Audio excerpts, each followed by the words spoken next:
Assalamualaikum warahmatullahi wabarakatuh.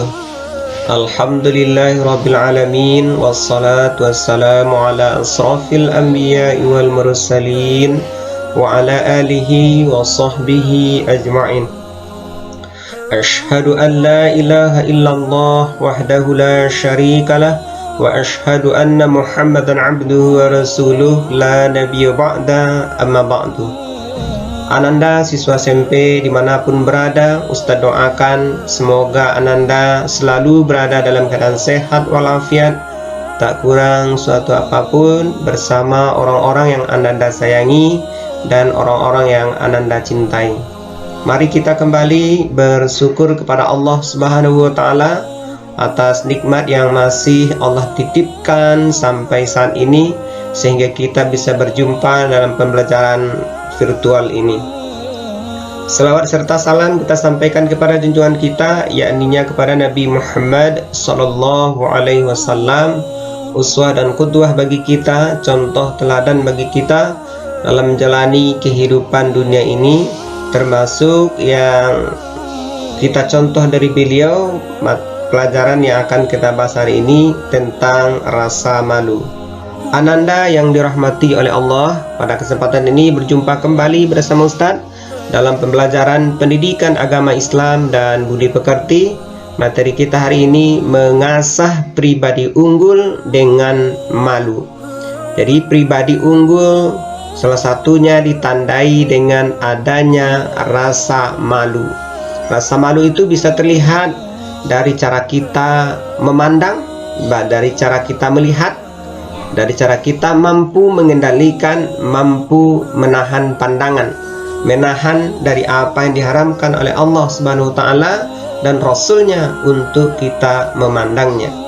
Ananda yang dirahmati oleh Allah, mari kita lihat malu. Ustadz kira Ananda sudah paham betul apa itu malu. Nah, ini salah satu arti dari malu itu menahan diri dari perbuatan jelek, menahan diri dari perbuatan kotor, menahan diri dari perbuatan tercela, menahan diri dari perbuatan hina. Berikutnya, malu berasal dari kata hayyah, artinya hidup. Nah, jadi orang yang malu, ada rasa malu di hatinya, ada rasa malu dalam dirinya, artinya orangnya masih hidup. Hidup dan matinya seseorang dipengaruhi oleh sifat malu, dipengaruhi oleh sifat malu orang tersebut. Begitu juga dengan hilangnya rasa malu dipengaruhi oleh kadar kematian hati dan ruh seseorang. Setiap kali hati hidup, pada saat itu pula rasa malu menjadi lebih sempurna. Begitu juga sebaliknya, jika hati mati, pada saat itu pula rasa malu menjadi hilang juga. Ini pandangan dari seorang ulama besar bernama Ibnu Qayyim al-Jauziyah. Kata beliau, malu itu berasal dari kata hayyah, hidup. Jadi orang yang memiliki rasa malu artinya hatinya hidup, sedangkan orang yang tidak punya rasa malu artinya hatinya telah mati. Ananda yang dirahmati oleh Allah, oleh karena itu malu ini menjadi sesuatu yang sangat penting kita miliki, penting kita punyai. Kalau tidak ada lagi rasa malu, berarti dia telah mati sebelum mati. Nah, untuk menghidupkan hati, maka memang kita perlu memiliki rasa malu itu. Malu dari apa? Nah, tentu tidak semua hal yang mesti kita malu. Malu dalam hal-hal yang memang dilarang. Ada malu di antara kita, ada yang malu tapi sebenarnya malu itu tidak perlu, tidak harus. Nah, jadi malu itu pada hal-hal tertentu yang insya Allah akan kita bahas nanti. Ananda yang dirahmati oleh Allah, ini cara menumbuhkan rasa malu. Yang pertama ini, rasa menumbuhkan rasa malu itu niat karena Allah. Ada niat dalam hati untuk menghindari perbuatan-perbuatan yang menghilangkan rasa malu, perbuatan-perbuatan yang tidak diridhai oleh Allah Subhanahu wa Ta'ala. Malu kalau melakukan perbuatan yang tidak diridhai oleh Allah, malu kalau meninggalkan sholat, malu kalau tidak baca Al-Quran. Jadi ada niat yang kuat dari dalam hati untuk menumbuhkan rasa malu itu. Yang kedua, ada usaha yang serius, serius, sungguh-sungguh dalam melaksanakan sesuatu, termasuk untuk menumbuhkan rasa malu ini. Kemudian memiliki ilmu, maksudnya apa saja bidang-bidang yang mesti kita ada rasa malu, dan ada bidang-bidang tertentu yang memang kita tidak harus malu melakukannya. Jangan salah pasang malu ini. Kemudian berikutnya dibiasakan. Jadi ada pembiasaan ya untuk menumbuhkan rasa malu. Anak-anak yang dirahmati oleh Allah. Berikutnya mari kita lihat di mana penerapan malu yang benar. Kan ada tadi, ada malu yang memang mesti kita malu melakukannya, tapi ada yang kita lakukan itu tidak perlu malu. Ini penerapan malu yang benar. Di mana? Ini kejahatan. Malu melakukan perbuatan jahat, malu melakukan perbuatan usil yang mengganggu kenyamanan dan ketentraman orang. Malu kalau malam hari sudah larut malam masih mengganggu tetangga karena bermain gitar atau karena bermain balap-balapan motor ribut mengganggu orang. Malu. Ini malu melakukan kejahatan. Malu kalau melakukan pencurian. Malu kalau mengambil milik orang lain. Ini malu melakukan kejahatan, itu adalah malu yang benar ya, sehingga bisa mengendalikan dirinya sehingga tidak melakukan kejahatan tersebut. Kemudian berikutnya suap. Malu menyuap orang, malu mencontek dalam ujian, malu mencontek menunjukkan rasa tidak mampu, menunjukkan ketidakmampuan dalam melakukan ujian. Malu, tidak mau melakukannya. Atau malu menyuap, melakukan penyuapan, karena orang yang menyuap itu ya dilaknat oleh Allah Subhanahu wa taala. Murtashi wal murtasi, orang yang disuap maupun yang menyuap dilarang, dilaknat oleh Allah Subhanahu wa taala. Supaya memuluskan urusan kemudian kita berikan uang, contohnya, itu namanya suap. Kemudian yang ketiga berkaitan dengan aurat. Malu tidak menutup aurat dengan baik. Walaupun mungkin hanya di media sosial ya, yang dilihat oleh semua orang, kita tampilkan foto-foto yang tidak menutup aurat, itu malu. Ini masih banyak media-media sosial kita ya yang menampilkan yang tidak pantas, yang tidak layak untuk ditampilkan, dilihat oleh semua orang. Betapa besar dosanya itu ya, semua orang mampu melihat aurat kita setiap saat, setiap waktu. Bisa-bisa mengalir dosanya terus menerus. Bisa jadi nanti mungkin setelah kita wafat pun masih mengalir dosanya ke kita. Kemudian berikutnya malu melanggar perintah Allah. Malu tidak melaksanakan perintah Allah. Kalau nggak sholat malu, kalau nggak baca Al-Quran malu, kalau tidak memakan makanan yang halal malu. Ini malu yang benar. Malu kalau tidak melaksanakan perintah Allah. Kemudian malu kalau tidak memenuhi aturan, tidak mematuhi aturan. Malu karena melanggar peraturan. Contohnya hari ini ya, pemerintah menyarankan untuk memenuhi protokol kesehatan, mematuhi protokol kesehatan. Kemanapun pergi pakai masker. Malu kalau tidak pakai masker. Terkadang ini terbalik, malu kalau pakai masker. Itu terbalik, malu yang salah. Malu yang tepat itu malu kalau tidak memakai masker karena aturan protokol kesehatan, aturan pemerintah menetapkan itu. Malu kalau tidak melakukan tugas, disuruh membuat tugas oleh guru, mengakses pelajaran, tetapi tidak mengaksesnya, tidak mempelajarinya. Malu. Sehingga tugas-tugas menumpuk, tidak dikerjakan. Malu. Kemudian berkaitan dengan tidak bayar hutang. Malu karena tidak membayar hutang. Ada rasa malu, maka kita segera ketika ada uang untuk bayar hutang, segera dibayarkan. Ada rasa malu ketika hutang itu belum terbayarkan. Kemudian malu sebagai pemimpin yang tidak bertanggung jawab. Malu karena tidak bisa menjadi pemimpin yang arif, adil, dan bijaksana. Setiap kita adalah pemimpin. Pemimpin paling sederhana itu pemimpin terhadap diri sendiri. Malu kalau tidak menggunakan potensi yang diberikan oleh Allah Subhanahu wa taala. Diberikan akal tapi tidak digunakan dengan baik untuk belajar. Kita gunakan punya mata tapi tidak pernah dipergunakan untuk lebih serius dalam belajar. Inilah malu yang yang tepat, malu yang benar. Malu melakukan kejahatan, malu melakukan penyuapan, malu kalau tidak menutup aurat, malu kalau meninggalkan perintah Allah, malu kalau tidak taat aturan, malu kalau tidak bayar hutang, malu kalau tidak bertanggung jawab terhadap apa yang dititipkan oleh Allah Subhanahu wa taala. Inilah penerapan malu yang benar yang memang mesti kita biasakan, kita latih diri kita dengan niat yang kuat untuk melaksanakannya. Nah, ini yang perlu kita perhatikan. Ananda yang dirahmati oleh Allah.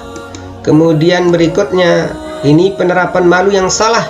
Nah, pertama ini, malu dinasihati. Malu karena pendapatnya yang salah dan dikoreksi oleh orang lain terasa malu. Nah, ini malu yang salah. Nah, tidak boleh kita malu kalau dinasihati. Siapapun yang memberikan nasihat, terimalah nasihat itu dengan baik, dengarkan dengan baik, ya. Walaupun bisa saja mungkin orang menasihati kita, tapi rasanya kita tidak melakukannya. Nah, yang penting kita dengarkan dulu nasihatnya, karena nasihat itu sangat penting. Bahkan agama pun disampaikan oleh Nabi, adinun nasihah. Agama itu adalah nasihat menasihati. Bahkan dalam surah Al-Asri Allah katakan salah satu orang yang beruntung adalah orang yang saling nasihat menasihati. Maka nasihat menjadi sesuatu yang amat penting. Bahkan kita idealnya meminta nasihat, bukan diberi nasihat. Kalau bertemu dengan guru, bertemu dengan ulama, maka mintalah nasihat untuk diri kita. Karena itu sesuatu yang akan memberikan keberuntungan yang besar terhadap diri kita. Lihatlah para ulama kita, mereka kalau berjumpa dengan guru-guru mereka minta nasihat untuk dirinya. Sekali lagi, nasihat itu sangat penting, dan jangan malu kalau kita diberikan nasihat baik oleh orang tua, oleh kakak, oleh bahkan mungkin oleh adik, oleh tetangga, oleh saudara. Terimalah nasihat itu dengan baik dan ucapkanlah terima kasih ketika nasihat itu telah diberikan. Kemudian berikutnya, mengakui kekurangan. Malu untuk mengakui kekurangan. Kalau kita memang tidak tahu, maka cepat akui saja tidak tahu. Jangan malu. Nah, sehingga ketika kita mengaku kurang, kemudian kita akan berusaha menutupi kekurangan itu. Kalau kita tidak tahu, mencari tahu, ya, apa yang memang kita tidak tahu itu. Kemudian berikutnya, malu kalau menutup aurat. Nah, ini yang terbalik. Malu untuk menutup aurat dengan baik. Nah, malu memakai jilbab, malu memakai baju yang agak longgar, malu memakai pakaian-pakaian yang tidak menampakkan lekuk-lekuk tubuh, bangga menampakkan lekuk-lekuk tubuh. Nah, ini malu yang salah, ya. Malu kalau menutup aurat. Nah, seharusnya, itu yang malu itu malu kalau menampilkan, ya, tidak menutup aurat. Kemudian berikutnya, kalah dalam perlombaan. Malu karena kalah dalam pertandingan.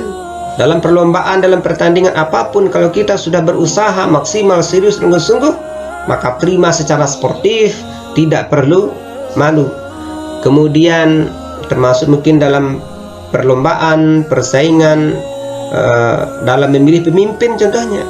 Kalau kalah dalam pemilu, kalah dalam pemilihan kepala desa, kalah dalam pemilihan Pak RT, Pak RW, maka ini adalah bermalu yang salah. Kemudian malu minta maaf. Nah, ini yang banyak. Malu untuk meminta maaf. Minta maaf itu malu. Nah, merasa kalau minta maaf itu hilang harga dirinya. Lihatlah ulama, ya, ulama-ulama kita. Mereka tanpa malu, tanpa sungkan mereka minta maaf. Belum tentu mereka salah, tapi mereka telah minta maaf. Kemudian malu belajar. Nah, malu diberi pelajaran oleh orang yang lebih muda. Malu belajar. Kalau membaca buku, malu. Kalau baca Al-Quran, malu. Nah, ini malu yang salah.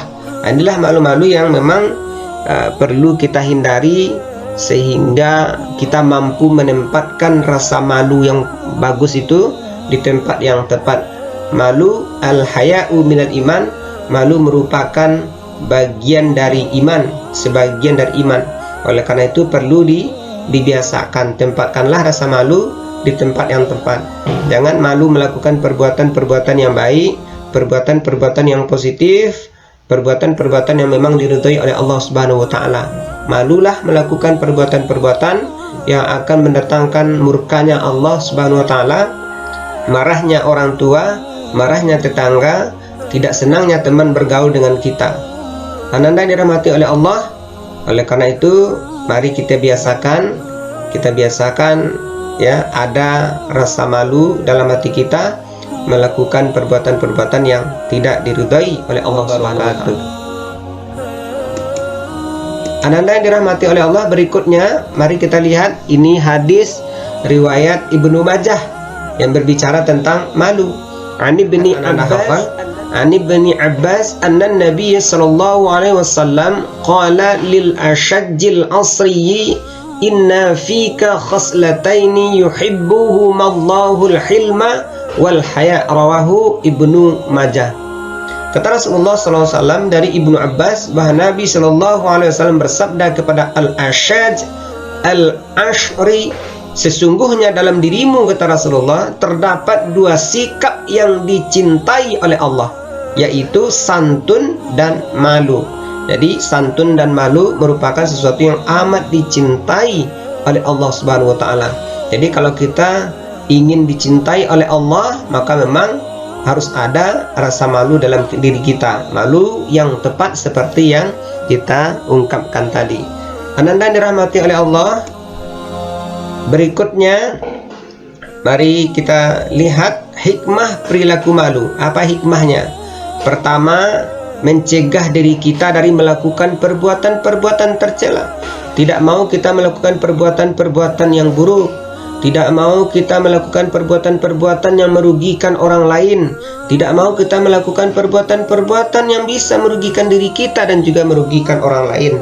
Tidak mau kita membuat orang tua kita marah, membuat orang kita terhina, membuat orang tua kita hilang harga dirinya. Kalau kita melakukan perbuatan yang salah, maka otomatis orang akan melihat siapa orang tuanya. Maka kita tidak mau. Yang kedua, bisa mendorong kita lebih baik dalam berbuat kebaikan. Jadi orang yang malu itu, orang yang memiliki rasa malu yang tepat, akan terdorong dirinya untuk melakukan perbuatan-perbuatan yang baik. Kalau ada orang membutuhkan bantuan cepat, ringan tangannya untuk menolong dan membantu, dia tidak malu mengulurkan tangannya.